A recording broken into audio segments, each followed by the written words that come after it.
Hi guys! Welcome back sa aking channel. Again, siya na ulit ito para mag-share ng totoong experience ko tungkol sa mga online loan apps. So grabe mga ka-Insta review ha, isipin nyo to ha. 1 year na akong past due sa 5 loan apps na ito. Pero ito ang twist ha, binayaran ko naman yung mismong amount or yung principal na pinadala nila. Pero ang hindi ko lang binayaran ay yung halos 50% na interest na sobrang laki at sobrang unfair. At guess what? Diba? Kahit ganon, text ng text pa rin sila hanggang ngayon. Nakaka-receive pa rin ako ng text messages galing sa kanila. Kaya nga sa vlogs na ito, pag-uusapan natin kung alin yung mga apps na to, ano ang style nila, paano sila mangulit kahit 1 year na akong overdue at syempre, may mga tips din tayo kung paano nyo haharapin ang ganitong sitwasyon. Kasi marami sa inyo yung mga nagme-message na rin sa akin or yung mga nagko-commenta sa mga videos natin. Pero teka lang mga ka-Insta review ha, bago pa kayo tuluyang ma-high blood sa harassment o pananakot ng mga loan shark collectors, chill muna tayo. Para naman hindi ka ma-stress o ma-high blood sa pananakot ng mga loan sharks, iCare CK238 USB power naman, itong i-share ko sa inyo. So, blood pressure monitor siya with heart rate pulse. Ang sagot, mura lang ito at automatic siya mga mima. So, ayan, merong start dito at meron ding stop. And USB powered, hindi ka maubusan ng battery kahit araw-araw gamitin. And accurate and reliable din ito para hindi mo nahulaan kung in love ka lang ba o high blood na talaga. And compact and lightweight. So, pwede mong dalhin ito kahit saan. Kahit habang nagtatago ka sa mga olas na naniningil, diba? I-click nyo lang yung sticker na makikita nyo sa screen. Dito nga para diretso kayo sa official store ng product sa Shopee at siguradong legit ang mabibili nyo at iwas sa fake na product. And ilalagay mo lang to sa iyong kamay. Tapos pipindutin lang natin yung start. And then, makikita mo or mababasa mo dito kung ilan na yung blood pressure mo. Pero teka lang, enough muna tayo sa mga products. So, let's get back to the topic. Dito nagsimula mga kabeshes ko ha. Nag-apply ako ng OLA. Sulit lang muna. Mabilis ang approval kasi. Tapos, ayun, dumami. Hindi ko na nga namalayan na sunod-sunod na hanggang sa hindi ko na masabayan ang bayad, diba? Kasi nga, malaki yung mga charges nila. After ilang buwan, sabi ko sa sarili ko, sige, babayaran ko na yung principal, yung mismong amount lang na pinadala nila sa akin. So, ginawa ko ngayon mga ka-Insta review ha. Binayaran ko yung mismong utang ko lang or yung principal nga, yung amount na pinadala nila sa akin. Ang problema lang, ayaw pa rin nilang bitawan kasi nga gusto nilang makuha yung halos 45 to 50% na charges or yung mga interest. Eh kung isipin mo, hindi talaga makatarungan kasi minsan mas malaki pa yung charges sa mismong loan, di ba? At hindi lang ako ang ganito ha, may mga nababasa din ako na kwento ng ibang mga borrowers. Sabi nila, overdue na rin daw sila or nag-post due sila sa mga nautangan nila. And from 10,000 principal, it's now 19,000, diba? So, I just keep getting emails and texts, diba? Ang bilis lumobo ng utang. Kaya kahit nagbayad ka ng principal, parang wala silang pakialam kasi nga ang habol nila yung napakalaking mga charges kasi doon naman talaga sila kumikita doon sa mga charges, yung iba't ibang processing fees na hindi natin maintindihan kung bakit ganun kalaki yung mga fees niya. Kaya nga, himay-himayin natin isa-isa yung mga apps na ito. So, ang una ay itong Take Cash mga kabeshis. Fast approval ito, maliit sa una, lalaki kapag nagre-loan ka. Kaya lang kahit 1 year na due na ako dito, nakakaloka. Nabayaran ko ngayong principal, yung charges lang ang hindi, pero text pa rin sila ng text. Kasi nga hinahabol nila yung mga charges kasi malaki talaga yung kinikita nila. At next, yung Excel Cash ha. Halos same na Take Cash. Ang style nila, automated text pa rin. Minsan may tao pa na tatawag. Kahit 1 year overdue na. Minsan nag-o-offer pa sila ng reloan. Parang nakakatawa, diba? Yung hindi ka nakabayad pero magre-reloan ka daw o makaka-reloan ka pag mabayaran mo na.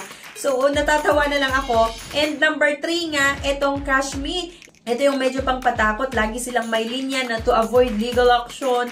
Pero sa totoo lang, wala naman talagang follow-up. Kahit 1 year ka ng past due, wala naman talagang mga legal action na yan. At number 4, itong big loan. Ito naman, minsan nag-offer pa ng restructuring o reloan kahit hindi ka updated. Imagine, overdue ka na, pero papautangin ka pa daw nila. Basta kailangan mong bayaran yung utang mo. Diba? So, ang panglima nga ay itong pautang peso. Ito yung pinakamakulit mga ka-Insta Review ha. Text ng text. Minsan, may mag-miss call pa. Pero kahit sabihin mong nabayaran mo na yung principal, pilit ka pa rin nilang singilin. Pilit nilang sinisingil yung mga charges at yung mga fees at interest. Alam nyo yung nakakainis kasi isipin, di ba? Yung binayaran ko na nga yung principal, yung mismong amount na pinadala nila, pero pilit pa rin nila akong sinisingil or pinapabayad doon sa halos 50% na interest na sobrang taas. So, parang wala silang satisfaction, no? Kahit bayad ka na sa mismong inutang mo, ang habol lang talaga nila syempre ay yung mga malalaking charges nga, yung mga fees, na minsan nakakainis kasi bakit ganun tataas yung fees? 7 days lang naman yung terms. Kung tutusin nga, ang daming nagsasabi talaga sa online na ganito rin yung experience nila. May isang ang borrower na nabasa ko lang din naman sa ibang mga groups sa Facebook na I borrowed 27,000 pero hindi daw niya na-realize na she was just digging deeper.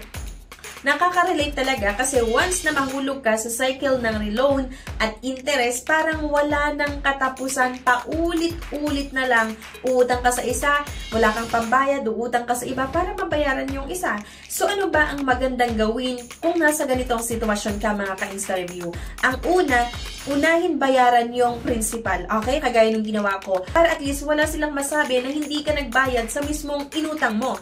Ang number 2, dokumentado dapat. So, itago natin yung mga resibo, screenshots, proof of payment para kapag may nananakot, may ebidensya ka. At number 3, don't give in sa sobra-sobrang interest nila or yung mga charges nila or yung mga fees kasi madalas hindi naman talaga enforceable, lalo na kung unreasonable naman talaga yung mga pinapatong nila. Number 4 nga, know your rights mga ka-Insta Review. May memorandum na kasi ang SEC laban sa unfair collection practices. So kung sobra-sobra sila, pwede kang magreklamo. At number 5 nga, mag-focus lang tayo sa pag-ahon, okay? Huwag kayong mag-focus sa pressure.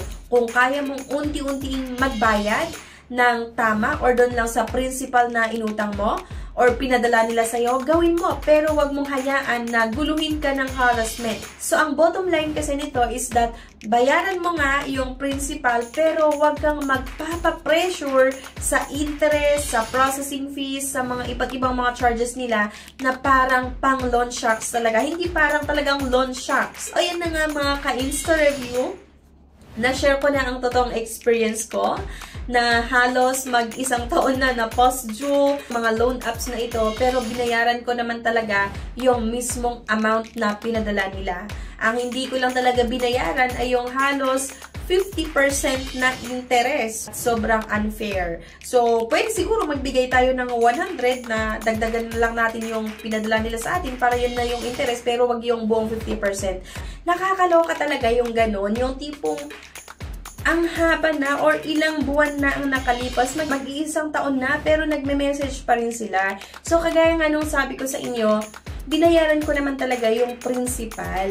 Yung pinadala nila sa akin, binalik ko na rin naman talaga sa kanila. Pero, nakakapagtaka na nagme-message pa rin sila sa akin. Pero, ito nga kasi, naka-auto-block. Actually, yung mga text messages at yung mga yung mga tawag, naka-auto-block lahat or naka-block calls lahat. Yung mga message and calls nga sa aking cellphone.